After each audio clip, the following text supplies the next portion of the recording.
Dear student, good morning. मैं सूर्य प्रकाश त्रिपाठी आज आपको क्लास 7 की एक्सरसाइज 4B बताने जा रहा हूँ, जिसमें अभी तक हमने 4A में अनुपात बताए थे। इसके बाद समानुपात आते हैं। तो क्वेश्चन नंबर 1 दिया गया है, बताइए निम्नलिखित पद समानुपात में हैं या नहीं। तो समानुपात क्या होते हैं और समानुपात कैसे देखा जाता है, यानी कि इनके जो बाह्य पद होते हैं, बाह्य पद का गुणा करके, बाह्य पद का गुणा और अंतर पद का गुणा करने पर अगर दोनों बराबर आ रहे हैं तो ये हमारे समानुपात में होंगे, अन्यथा ये नहीं होंगे। यानी कि हम लिखेंगे बाह्य पदों का गुणनफल, बाह्य पदों का गुणनफल बराबर मध्य पद या अंतःपद, कुछ भी लिख सकते हैं, मध्य पदों का गुणनफल। अगर ये दोनों बराबर हो रहे हैं तो ये हमारे समानुपात में होंगे, अन्यथा नहीं। तो क्या दिया गया है क्वेश्चन नंबर का, में इसको सॉल्व करते हैं। 2:3 समानुपात 4:5 ये दिया गया है। तो क्या देखेंगे, इनका और इनका गुणा, जो बाह्य पद होते हैं इनका गुणा करते हैं। तो बाह्य पद 2 × 5 बराबर और अंतःपद 3 × 4, तो 5 10 = 3 चौको 12। तो यहाँ देख रहे हैं ये दोनों बराबर नहीं है, बराबर नहीं है तो लिख सकते हैं कि 2 3 4 5 पद समानुपात में नहीं है, समानुपात में नहीं है। तो आप लोगों को आया होगा ये समझ में। इसी के साथ हम सेकंड पार्ट्स पे चलते हैं। दिया गया है 4 6 8 और 10, इनको भी बाह्य पदों का गुणा करके देखते हैं। तो 4 × 6 बराबर अंतःपदों को 6 × 8, 6 चौको 24 और 8 6 48। तो यहाँ पर देख रहे हैं ये भी बराबर नहीं है, अतः ये पद भी हमारे समानुपात में नहीं हैं, पद समानुपात में नहीं है। तो आ रहा होगा आप लोगों को समझ में। इसी प्रकार क्वेश्चन नंबर का, इसका थर्ड पार्ट हम लेके चलते हैं। 4 6 8 12 क्या दिया गया है, 4 6 8 12 यहाँ पर दिया गया है। इनको देखना है कि समानुपात में है कि नहीं। तो यहाँ पर हम फर्स्ट और लास्ट पार्ट्स इसकी पद लेते हैं। तो 4 और 12 और अंतःपद या मध्य पद 6 और 8, 12 चौको 48 और 8 6 48। यहाँ पर देख रहे हैं ये दोनों पद हमारे बराबर आ रहे हैं। तो लिख देंगे 4 6 8 12 पद समानुपात में है। तो हमने ये 2 पार्ट्स दिखाए आप लोगों को, यहाँ पर नहीं है और यहाँ पर पद समानुपात में है। तो आप लोगों को समझ में आया होगा। इसी प्रकार इसके जो नेक्स्ट पार्ट हैं उनको भी आप लोगों को कंप्लीट करना है। तो इसी के साथ हम नेक्स्ट क्वेश्चन नंबर 2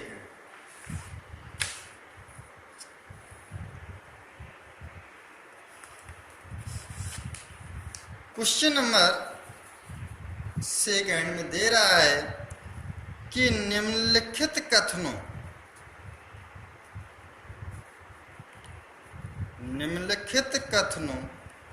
में से बताइए कि कौन सा सत्य है, कि कौन सा सत्य है और कौन सा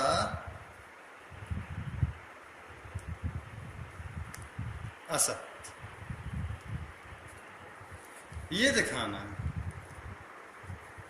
16:24 बराबर 20:30, ये दिखाना है। तो यहाँ पर भी सेम जैसे ऊपर किया था उसी प्रकार हमें यहाँ पर भी करना है। तो 16 तिया 48, अगर 16 का इसमें गुणा करेंगे तो कितना होगा 480 होगा, और 24 का इसमें करेंगे 480। तो ये देखो दोनों बराबर हो रहे सत्य। कैसा है ये हमारा सत्य, बिल्कुल सेम ऊपर ही जैसा है। जैसे हमने ऊपर का किया था बिल्कुल सेम इसका है कि इन लास्ट वालों का गुणा करते हैं और मध्य पद का गुणा करते हैं। 16 तिया 48, 48 और 1 0 तो 480 हो रहा है। 24 दूनी 48, 48 480 हो रहा है। बिल्कुल सेम ऊपर जैसा ही है, कुछ उसमें अंतर नहीं। यहाँ पर नेक्स्ट पार्ट दिया गया है 21:6, 35:10। यहाँ पर हमें ये देखना है कि ये हमारे सही है, तो इसका गुणा करते हैं। 21 बन जा 21 और 1 0 थी 1 इक्वल 35 का 6 में हम मल्टीप्लाई करेंगे। 6 5 30, 3 36 18 3 21। देखो सेम ये दोनों भी हमारे इक्वल आ रहे हैं गुणा करने पर, यानी कि बाह्य पदों का गुणा करने पर 210, मध्य पद का गुणा करने पर 210। तो ये दोनों बराबर हैं, अतः ये भी सत्य होगा। आ रहा होगा आपको समझ में।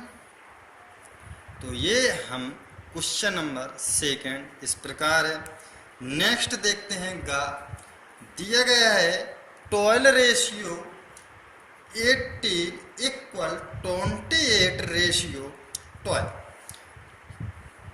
तो यहाँ पर देखो 12 का 12 में मल्टीप्लाई करते हैं। 12 12 या 144 होता है।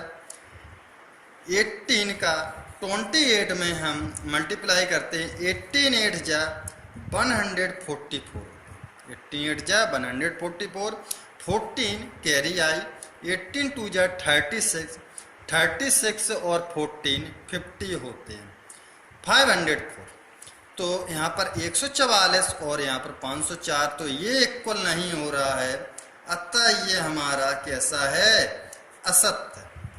कैसा है असत्य, क्योंकि बराबर नहीं हो रहा है, तो ये हमारा गलत होगा। इसी प्रकार इसका नेक्स्ट पार्ट है 8:9 इक्वल 24:27।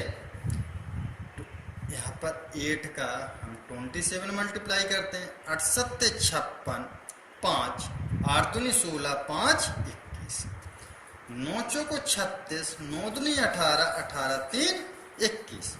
तो 216 इक्वल 216, तो दोनों बराबर हैं। तो जब बराबर हैं तो ये हमारा सत्य होगा। तो यहाँ पर हमने आप लोगों को फर्स्ट क्वेश्चन बताया और सेकंड क्वेश्चन बताया।